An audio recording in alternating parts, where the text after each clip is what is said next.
ሰላም ጤና ይስጥልን ክቡራትና ክቡራን ተመልካቾቻችን ከናሁ ቴሌቪዥን ዞትር በዚህ ሰዓት ወደ እናንተ የሚደርሰው የዛሬ ለተሰኙ ነሐሴ 11 2018 ዓ.ም የተለያዩ የሀገር ቤትና የባህር ማዶ ስፖርታዊ መረጃዎች ወደ እናንተ የሚደርሱበት ጊዜው አሁን ነው።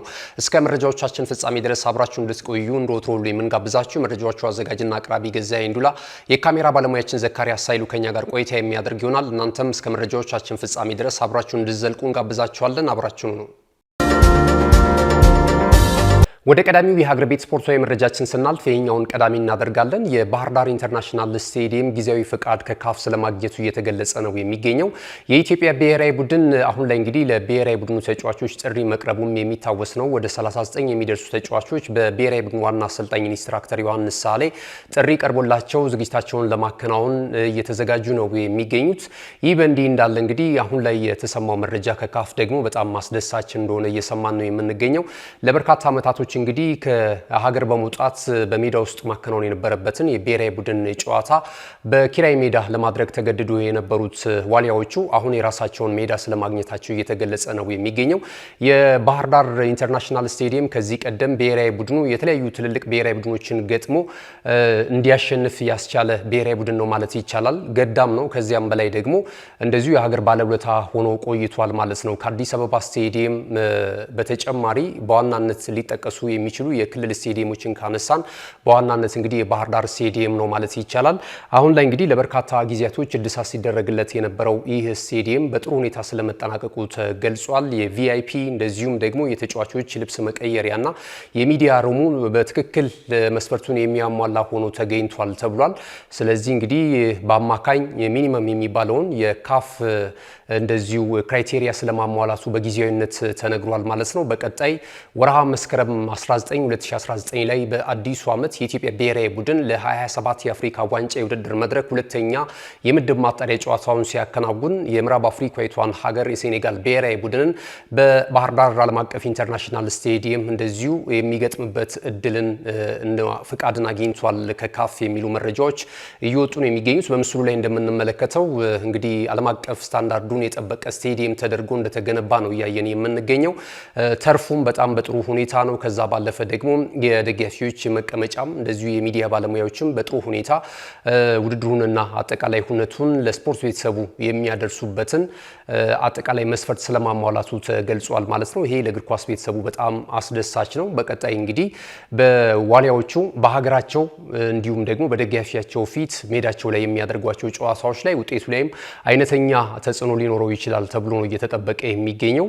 እንግዲህ በዚሁ ቀጥሎ ደግሞ ለዘለቄታው የካፍን መስፈርት አሟልቶ የባህር ዳር ኢንተርናሽናል ስቴዲየም ሌሎችንም መርሃ ግብሮች ሌሎችንም ውድድሮች እንደዚሁ ያስተናግዳል ብለን ተስፋ እናደርጋለን። ክቡራትና ክቡራን ተመልካቾቻችን የሀገር ቤት ስፖርታዊ መረጃዎቻችን ይህንን ነው የሚመስሉ። ስንመለስ በቀጥታ ወደ ባህር ማዶ ስፖርታዊ ጉዳዮቻችን የምናቀና ነው የሚሆነው። አሁንም ናሁ ቴሌቪዥን ምርጫችሁ አድርጋችሁ ናሁ ስፖርቱን እየተከታተላችሁ ስላላችሁ በጣም እናመሰግናለን። ጠቃሚ መልእክቶች ወደ እናንተ ከደረሱ በኋላ ዳግም የምንገናኝ ይሆናል። አብራችሁ ነው።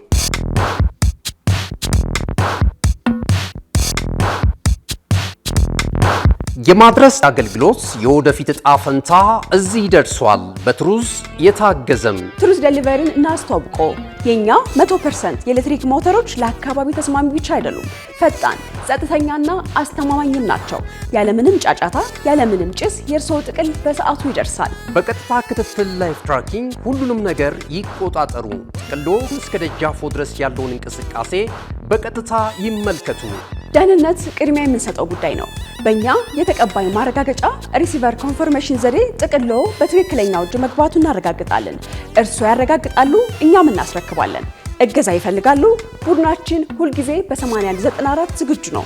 ትሩዝ ዴሊቨሪ ለአካባቢ ተስማሚ፣ ደህንነቱ የተጠበቀና የቀጥታ ክትትል ያለው። ዛሬውኑ በ8194 ይደውሉ። ተመልሰናል። ክቡራትና ክቡራን ተመልካቾቻችን ይህ ናሁ ቴሌቪዥን ነው። ናሁ ስፖርትን የለተሰኙ የመረጃ ሰዓታችንን በመከታተል ላይ ትገኛላችሁ። አብራችሁን ስላላችሁ እጅግ በጣም እናመሰግናለን። ከመልእክቶች አስቀድመን በሀገር ቤት ስፖርታዊ መረጃችን የባህር ዳር ኢንተርናሽናል ስቴዲየም በካፍ ጊዜያዊ ፍቃድ ስለማግኘቱንና ቀጣይ የኢትዮጵያ ብሔራዊ ቡድን ወደ 2027 የአፍሪካ ዋንጫ የውድድር መድረክ ለማቅናት የሚያደርገውን የምድብ ሁለተኛ ጨዋታውን በዚሁ በባህር ዳር ኢንተርናሽናል ስቴዲየም እንደሚያከናውን የተመለከተን መረጃ ነበር ወደ እናንተ ያደረስናችሁ። አሁን ደግሞ ወደ ባህር ማዶ ስፖርታዊ ጉዳዮቻችን በቀጥታ የምናቀና ነው የሚሆነው። ከዛ አስቀድመን ግን በሳምንቱ መጨረሻ ቀናት በነበረን የመረጃ ሰዓታችን ላይ እናንተ ውድ ተመልካቾቻችን የተለያዩ ሀሳብ አስተያየታችሁን ወደኛ አድርሳችኋል። በጣም እያመሰገንን የእናንተን ስምና አስተያየት ከፍ የምናደርግበት ሰዓት ላይ ነው የምንገኘው። የዛሬው ቀዳሚው ገቢያችን የሆኑት አቶ ሻውል ዳኜ የዘወትር አድማጭ ተመልካቻችን ናቸው። በጣም እናመሰግናለን። ሰፋ ያለው ጊዜያቸውን የሰጡን በሀገር ቤት ስፖርታዊ ተቋማት አመራሮች ላይ ነው። እነዚህ ተቋማት አመራሮች እንግዲህ ለስፖርት የሚጠቅም ለስፖርተኛው የሚጠቅም ለአትሌቱ የሚጠቅም ስራ መስራት አለባቸው። የኢትዮጵያን ስፖርት ባለም አቀፍ ደረጃ ተወዳዳሪና ውጤታማ እንዲሆን የአመራሮች ሚና እጅግ በጣም የላቀ ነው። መንግስትም ገንዘብ ከመስጠት ባሻገር ደግሞ የስፖርት አፈጻጸሙ ምን ደረሰ፣ ባለሙያዎችስ ምን እየሰሩ ነው የሚል ክትትል ማድረግ አለበት። እንደዚያ ከሆነ ብዙ ወጣቶች አሉን፣ ብዙ ታዳጊዎች አሉን። ነገ የሀገራቸውን ሰንደቅ ዓላማ በተለያዩ የዓለም አደባባይ ማስጠራት ይችላሉና ስፖርተኞቹ ላይ ችግር የለም። ስፖርተኛውንና ስፖርቱን ማገናኘት ግን የኃላፊዎች ኃላፊነትና ትልቅ ሚና ነው የሚል አስተያየት ነው የሰጡን። በጣም እናመሰግናለን።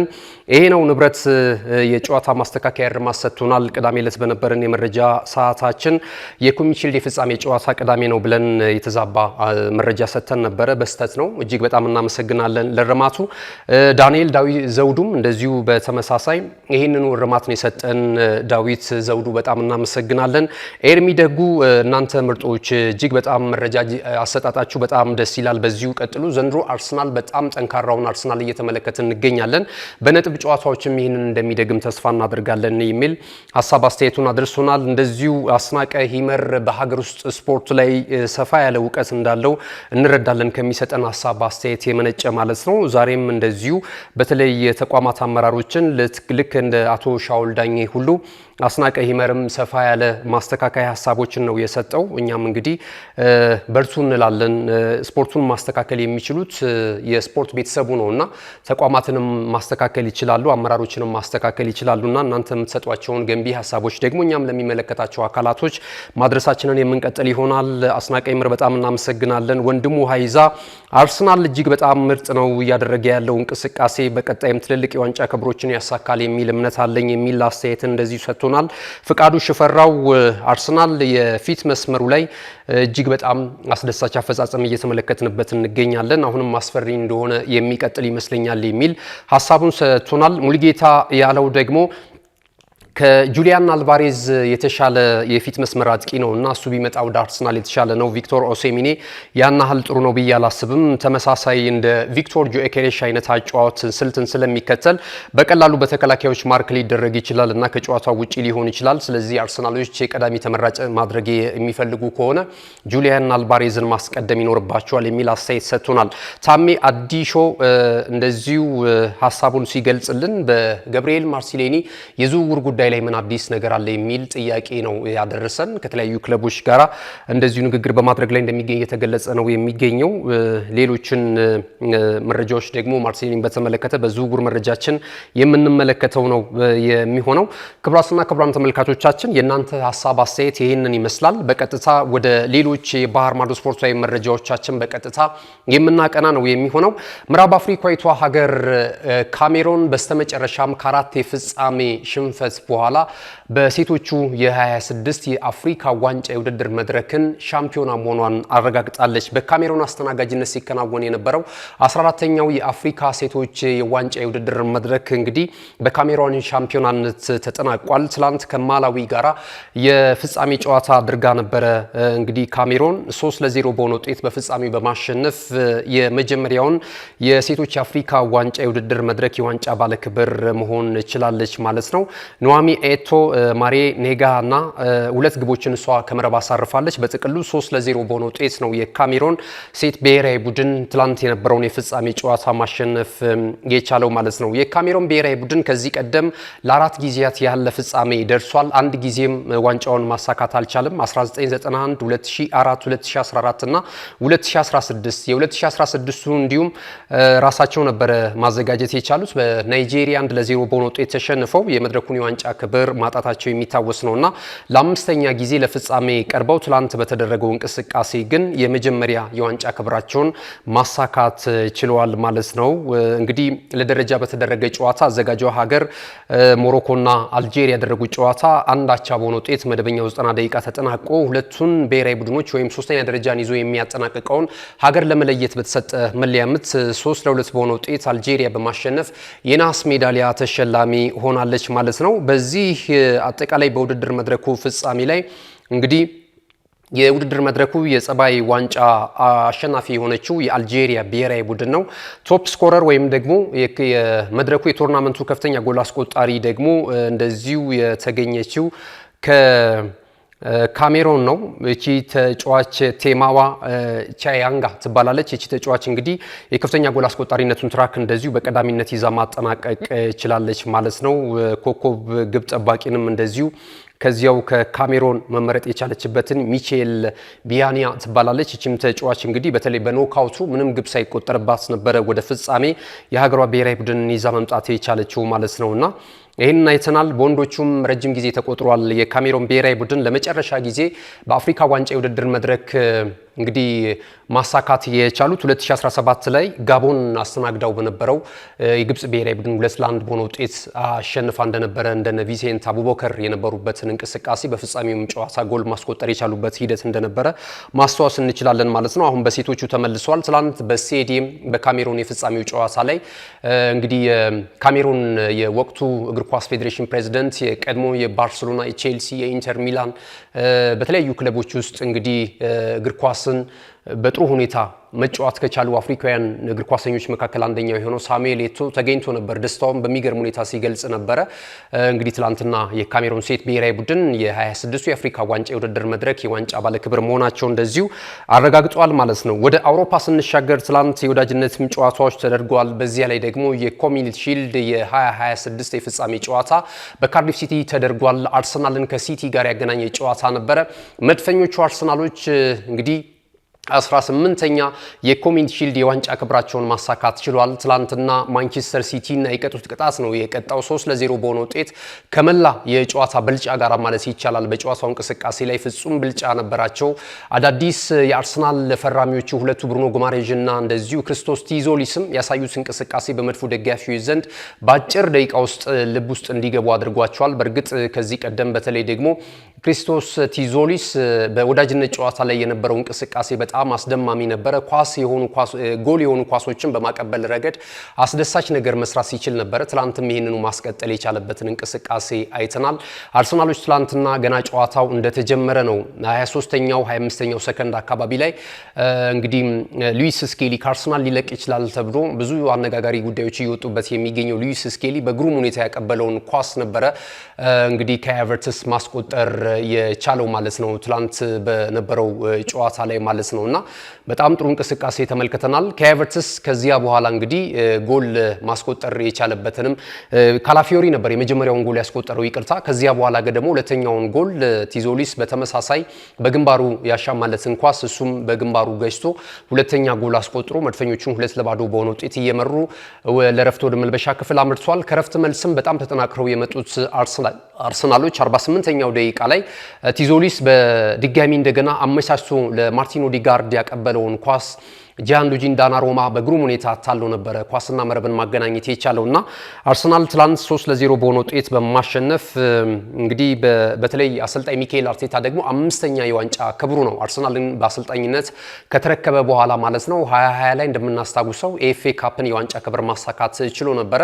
ከዛ በኋላ ደግሞ እንደዚሁ 2 የኮሚኒቲ ሺልድ የዋንጫ ክብሮችን አሳክቶ ነበረ። በተጠናቀቀው ዓመት ደግሞ የእንግሊዝ ፕሪሚየር ሊግን የዋንጫ ክብር አሳካ። አሁን ደግሞ 5ኛ የዋንጫ ክብሩን 3 የኮሚኒቲ ሺልድ፣ 1 ኤፍኤ ካፕ፣ 1 የእንግሊዝ ፕሪሚየር ሊግ የዋንጫ ክብርን ማሳካት ችሏል ማለት ነውና ከወዲሁ እንግዲህ በዋንጫ የውድድር ዓመታቸውን የጀመሩበትን እንቅስቃሴ ተመልክተናል።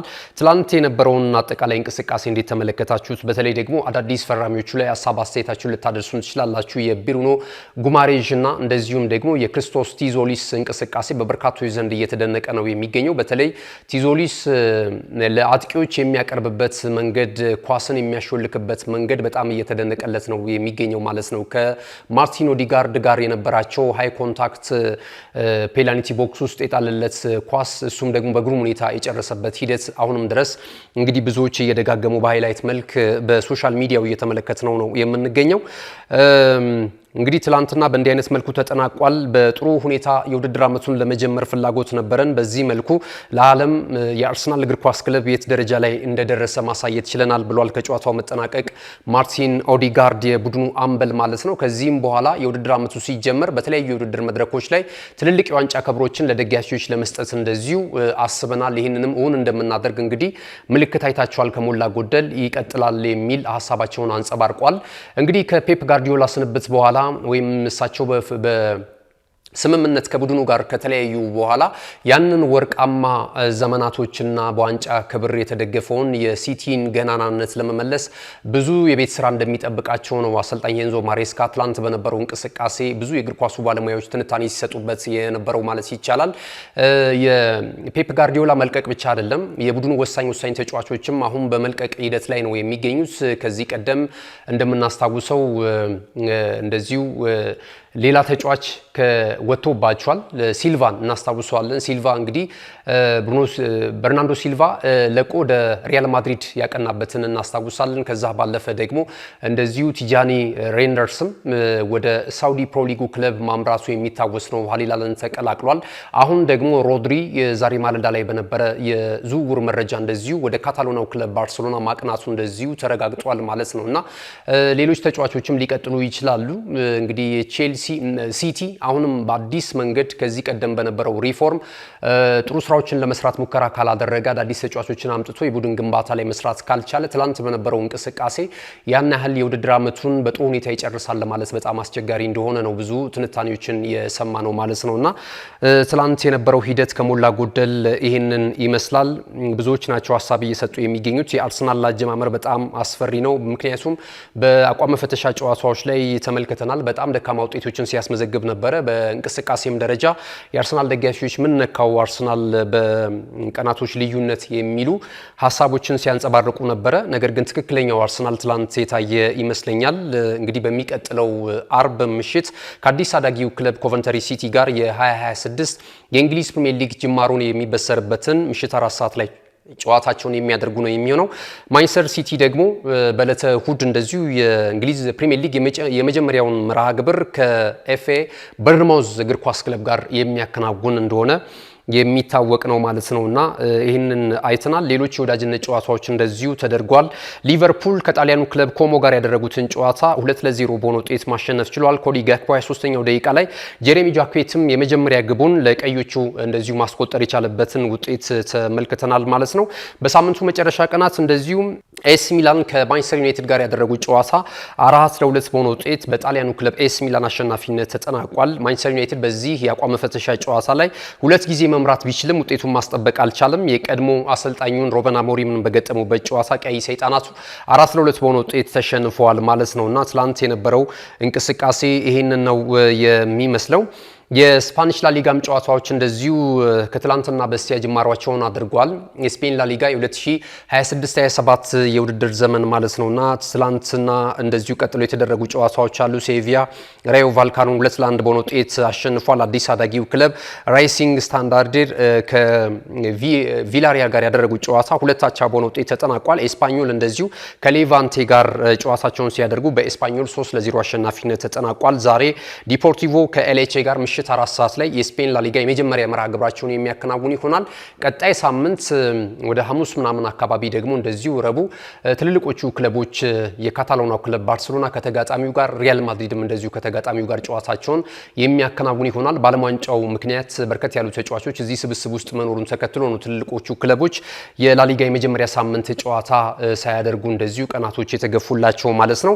አጫጭር የዝውውር መረጃዎችን ይዘን እንመለሳለን። አሁንም ቆይታችሁን ከኛ ጋር እንድታደርጉ እንጋብዛችኋለን። አብራችሁ ነው። ካሽጎ በየትኛውም ዓለም ሆነው በማንኛውም ሰዓት ለወገኑ የሚደርሱበት ፈጣን የገንዘብ መላኪያ ተከፈተሎ። ማስተርና ቪዛ ካርዶን በመጠቀም ከ5 እስከ 20 ዶላር የሚልኩበት አዲስ የገንዘብ መላኪያ መንገድ። ካሽጎን ለየት የሚያደርገው የትኛውም የገንዘብ ዝውውር በፍጥነት አገልግሎት ከመስጠቱም ባሻገር ለማንኛውም አገልግሎት ምንም አይነት ክፍያ አለመጠየቁ ነው። በሀገራችን ታሪክ ገንዘብን ከውጪ ወደ ሀገር ቤት በማስተላለፍ በመተግበሪያ መልክ አገልግሎት መስጠት የጀመረው የመጀመሪያው ሀገር በቀል የገንዘብ መላኪያ ዘዴ ካሽጎ ከ4500 በላይ ባሉ የባንክ ቅርንጫፎች አገልግሎት እየሰጠ ይገኛል። ገንዘቦን በሰኮንዶች ልዩነት ውስጥ ይፈልጉ በአካውንቶ ወይንም በእጆ ቆጥረው የሚወስዱበት ልዩ ዘዴ። በቅርቡ ሁሉንም ኢትዮጵያዊ ባለቤት ለማድረግ ጉዞ የጀመረው ካሽጎ ዛሬውኑ መተግበሪያውን በስልኮ ላይ በመጫን የአገልግሎቱ ተጠቃሚ ሆኑ። ፍጥነት መለያችን፣ ኢትዮጵያን መክፈቻችን፣ ካሽጎ ነው መላኪያችን። ካሽጎ የአዲሱ ትውልድ ብራንድ። ክቡራትና ክቡራን ተመልካቾቻችን የመረጃችን የመጨረሻው ምዕራፍ ላይ ደርሰናል። አጫጭር የዝውውር መረጃዎችን ከዚህ ሰዓት ጀምረን ወደ እናንተ የምናደርስ ነው የሚሆነው። እንግዲህ 14 ቀናቶች ብቻ የቀሩት በሂደት ላይ የሚገኘው የክረምቱ የተጫዋቾች የዝውውር መስኮት የተለያዩ ተጫዋቾች ወደ ተለያዩ ክለቦች እያመሩበት ይገኛሉ። ቀሪ ደግሞ ያልተጠናቀቁ የወሳኝ ምዕራፍ ላይ የደረሱም የዝውውር መረጃዎች እንግዲህ ታላላቆቹ የመረጃ ምንጮች እንደዚሁ እያስመለከቱን ነው የሚገኘው። በዚህም መሰረት የተጫዋቾችን የማስፈረም ሂደቱ አሁንም እንዳልተጠናቀቀለት እየተገለጸ የሚገኘው የኦልድ ትራፎርዱ ክለብ ማንቸስተር ዩናይትድ የተከላካይ ክፍሉን ለማጠናከር የበለጠ የተለያዩ ተጫዋቾችን እያማተረ እንደሚገኝ የተገለጸ ነው የሚገኘው። የባየር ሙኒኩን ተጫዋች 29 ዓመቱ ላይ ይገኛል። ደቡብ ኮሪያዊን 1 ሜትር ከ90 ሴንቲሜትር የሚረዝመውን ይህንን የተከላካይ ስፍራ ተጫዋች ለማስፈረም ማንቸስተር ዩናይትዶች ንግግር ጀምሯል ተብሏል። ተጫዋቹ ኪም ሚን ቼን ይሰኛልና በባየር ሙኒክ ቤት እንግዲህ 2023 ላይ ነበረ ከደቡብ ጣሊያኑ ክለብ ናፖሊ በ50 ሚሊዮን ፓውንድ የቫቫየሩን ክለብ ባየር ሙኒክን ተቀላቅሎ የነበረው ማለት ነውና ይህንን ተጫዋች ለማስፈረም ዩናይትዶች ከፍተኛ እንቅስቃሴ በማድረግና ሌሎች ተጫዋቹን ከሚፈልጉ ክለቦች ጋራ ከፍተኛ ፍልሚያ እያደረጉ እንዳሉ እየተገለጸ ነው የሚገኘው ማለት ነው። ዩናይትድ ብዙ ክፍተቶች እንዳሉበት እንግዲህ በተለይ ከኤስ ሚላን ጋር በነበረው እንቅስቃሴ ተመልክተናል። አንዳንድ ቦታዎች ላይ ሼፕ መደረግ አለባቸው። በተለይ የአማካኝ ስፍራ ተጫዋቾች ለቀውባቸዋል። እንደሚታወቀው እነ ኡጋርቴም የመቀጠላቸው ነገር እንደዚሁ ብዙ እርግጠኛ አይደለም። ከዛም ባለፈ እንደነ ካስሜሮን የመሳሰሉ ተጫዋቾች አሉና የብሩኖ ፈርናንዴዝ አጣማሪ ሁነኛ ተጫዋቾችን ሁለት ተጫዋቾች በእርግጥ አምጥቷል። እስካሁን ድረስ ባለው እንደነ ቴሌማንስን የመሳሰሉ ጥሩ የእንግሊዝ ፕሪሚየር ሊግ ልምድ ያላቸው ተጫዋቾች ናቸው። ከዛም ባለፈ ደግሞ እንደዚሁ አንድሪ ሳንቶስንም ማስፈረም ችሏል ማለት ነው ከቼልሲና እነዚህን ተጫዋቾች የበለጠ አጣምሮ የተሻለ ነገር ሊሰራ የሚችል የአማካኝ ስፍራ ተጫዋች እንደዚሁ ተጨማሪ ለማስፈረም ፍላጎት አላቸው ተብሏል። የተከላካይ ስፍራ ላይ ግን በርካቶች ናቸው። እንደነ ማቲያስ ዴሊትም ከጉዳታቸው አገግመው ልምምድ ሲሰሩ የነበሩበትን እንደዚሁ ሁኔታ ተመልክተናል። ክለቡም ይፋ አድርጓል ከቀናቶች በፊት ልምምዱን ሲያደርግ እንደነበረ። ነገር ግን በመጀመሪያው ሳምንት በሚደረጉ ጨዋታዎች ላይ ወደ ሜዳ ይመለሳል ተብሎ አይጠበቅምና አሁን በከፍተኛ ሁኔታ ስማቸው እየተያዘ የሚገኘው ከኪም ሚን ጄን ከተሰኘው የባየር ሙኒኩ ደቡብ ኮሪያዊ ተጫዋች ጋር እንደሆነ እየተገለጸ ነው የሚገኘው ማለት ነው። እንግዲህ የውል ኮንትራቱ 2028 ላይ ነው የሚጠናቀቀው። ይሄ ተጫዋች 2 ዓመት ይቀረዋል ከባየር ሙኒክ ጋር ማለት ነውና እነዚህ ነገሮች ያስተካክላሉ ብለን እንገምታለን። ወደ ቼልሲ መረጃችን ስናልፍ ቼልሲ 2 የአማካኝ ስፍራ ተጫዋቾችን በማነጻጸር ላይ እንደሚገኝ የተገለጸ ነው የሚገኘው። አስቀድሞ የአሌክስ ስኮትን ጉዳይ ለማስፈረም እንደዚሁ ወደ 64 ሚሊዮን ፓውንድ ጥያቄ አድርጎ የተጫዋቹ ባለንብረት ክለብ በርንማውዝ ውድቅ ማድረጉ የሚታወስ ነውና የተሻሻለ የሽጡልኝ ጥያቄ ለማቅረብ ፕሮጀክታቸውን ይዘው በእንቅስቃሴ ላይ እንደሚገኙ እየተነገረ ነው የሚገኘው። እንደዚሁ ደግሞ የደቡብ ለንደኑ ክለብ ክሪስታል ፓላስን አዳም ዋርሰን የአማካኝ ስፍራ ተጫዋቹን ከክሪስታል ፓላስ የማስፈረም ፍላጎታቸው እንደዚሁ አሉ የሚሉ መረጃዎች እየወጡ ነው የሚገኙትና ዣቪ አሎንሶ እነዚህን 2 ተጫዋቾች የተሻለውን አንደኛውን ተጫዋች የማምጣት ግን ሀሳባቸው እንደዚሁ እየተገለጸ ነው የሚገኘው። ምክንያት ከተባለ ኤንዞ ፈርናንዴዝ በቀጣይ ወደ ሲቲ የማምራቱ ነገር አይቀሬ ስለመሆኑ እየተገለጸ ነው የሚገኘው። የዚህ ሁነተኛ ደግሞ ተተኪ ከሁለት አንዱ ሊሆኑ ይችላሉ የሚል እንደዚሁ ምርጫቸውን እየተመለከትን እንገኛለን። ሉዊስ ስኬሊንግ ጉዳይ በተመለከተ የቀድሞ ተጫዋቾች ሀሳብ አስተያየት እየሰጡ ይገኛሉ። ፕሪሚየር ሊጉ ላይ ያለፉ እንግሊዛውያን ተጫዋቾች ማለት ነው። አንደኛው ጂሚ ካራጋር ነው። ሌላኛው ደግሞ እንደዚሁ ፖል ስኮልስ ነው። የቀይ ሰይጣናቱና የቀዮቹ ተጫዋች የሊቨርፑል እነዚህ ትልቅ ተጫዋቾች ናቸው። ከዚህ ቀደም በእንግሊዝ ፕሪሚየር ሊግ በስኬት የምናውቃቸው ተጫዋቾች ናቸው። አሁን በትንታኔ ለተለያዩ ቴሌቪዥኖች ሀሳብ አስተያየት ይሰጣሉና ሉዊስ ስኬሊን አርሰናል መሸጥ የለበትም ነው እያሉ የሚገኙት። ይህንን ተጫዋች መሸጥ ከፈለገ አርሰናል በጣም የሚጎዳ ነው የሚሆነው። ስለዚህ በክለብ ውስጥ እንደምንም ብሎ ማቆየት አለበት።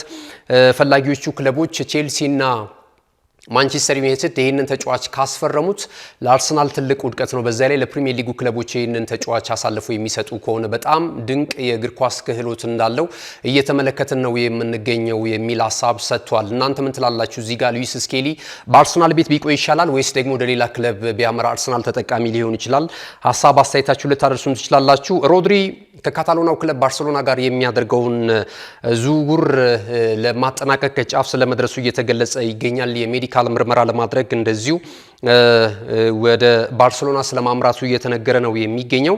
62.8 ሚሊዮን ብር ነበር ከአትሌቲኮ ማድሪድ 2019 ላይ አስፈርሞት የነበረው ማንቸስተር ሲቲ ማለት ነውና ያለፉትን አመታቶች ተገልግሎበታል። 1 አመት የውል ኮንትራት ብቻ ነበረ የሚቀረው። አሁን ደግሞ እንደዚሁ በገዛበት ዋጋ ይህንን ሁሉ አመታት ተጠቅሞበት ስለመሸጥ ነው ስለመዘጋጀቱ እየተገለጸ የሚገኘው። ሮድሪ እንግዲህ በማንቸስተር ሲቲ ቤት ቆይታው 4 የፕሪሚየር ሊግ የዋንጫ ክብሮችን፣ 2 ኤፍኤ ካፕ እንደዚሁም ደግሞ የቻምፒየንስ ሊግ የዋንጫ ክብርና የዓለም ክለቦች የዋንጫ ክብርን እንደዚሁ ማሳካት የቻለ ድንቅ ተጫዋች ነው። ከብሔራዊ ቡድኑ ጋራ ደግሞ በስፔን እንደምናስታውሰው የአውሮፓ ዋንጫንና የተጠናቀቀውን የ2026ቱን የዓለም እግር ኳስ ዋንጫ የውድድር መድረክ የዋንጫ ክብርን ማሳካት ችሏልና ለካታሎናው ክለብ እጅግ በጣም ትልቅ ስኬት እንደሆነ ከወዲሁ እየተገለጸ ይገኛል። በተለይ አሰልጣኝ ሄንዞ ማሬስካ ደግሞ ተተኪ ስፖርተኛ ካላመጡለት ወይም ተተኪ የአማካኝ ስፍራ ተጫዋች በሲቲ ቤት የማያመጡ ከሆነ የውድድር ዓመቱን ሊቸገሩ እንደሚችሉ ትላንት ከአርሰናል ጋር በነበራቸው እንቅስቃሴ ክፍተቱን እንደተመለከቱት ነው ብዙ የእግር ኳሱ ተንታኞች እየገለጹ የሚገኙት። ሌላው አዩብ ቡሃዲ ጉዳይ ነው። አዩብ ቡሃዲን ለማስፈረም ማንቸስተር ሲቲ ከስምምነት ላይ ስለመድረሱ እየተገለጸ ነው የሚገኘው። የፈረንሳዩ ክለብ ሊል ለተጫዋቹ ዝውውር 100 ሚሊዮን ፓውንድ እንደዚሁ እንደሚያገኝ እየተነገረ ይገኛል። 18 ዓመቱ ላይ ነው የሚገኘው።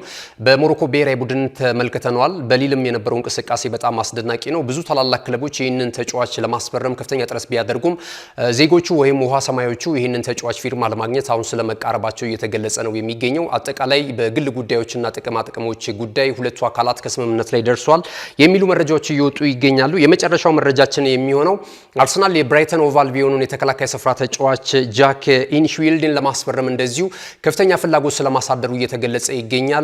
የተጫዋቹ የመሸጫ ዋጋ 51 ሚሊዮን ፓውንድ እንደሆነ እየተነገረ ይገኛል።